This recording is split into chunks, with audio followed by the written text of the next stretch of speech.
रमजान की बाबरकत शाम थी।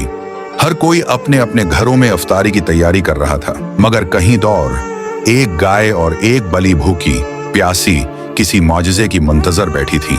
ये कहानी है एक ऐसी बली की जो दिन भर मजदूरी करती रही और एक गाय की जो लोगों के बोझ उठाते उठाते थक चुकी थी। दोनों ने रोजा रखा, लेकिन इफ्तार के लिए कुछ भी न था। आजान की आवाज गूंजी, रोजा खोलने का वक्त हुआ, मगर दस्तरख्वान खाली था। कोई खजूर, कोई पानी, कोई रोटी, कुछ भी नहीं। और फिर वो लम्हा आया जो दिलों को हिलाकर रख देने वाला था।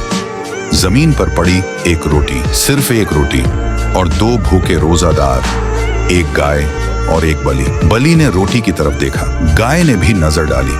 कौन पहले खाएगा, कौन ज्यादा भौंका है। मगर फिर ऐसा हुआ जो इंसानों के लिए एक सबक था। गाय ने अपनी जबान से रोटी बली की तरफ सुरका दी और बली ने कांपते हाथों से वो रोटी गाय की तरफ बढ़ा दी। सुभान अल्लाह, जब जानवर भी एक दूसरे के लिए कुर्बानी दे सकते हैं तो हम क्यों नहीं। यही रमजान का पैगाम है, मोहब्बत, कुर्बानी, ईसार। दोस्तों, अगर ये कहानी आपके दिल को छू गई हो तो चैनल को सब्सक्राइब जरूर करें ताकि मजीद खूबसूरत इस्लामी कहानियां आप तक पहुंचती रहें।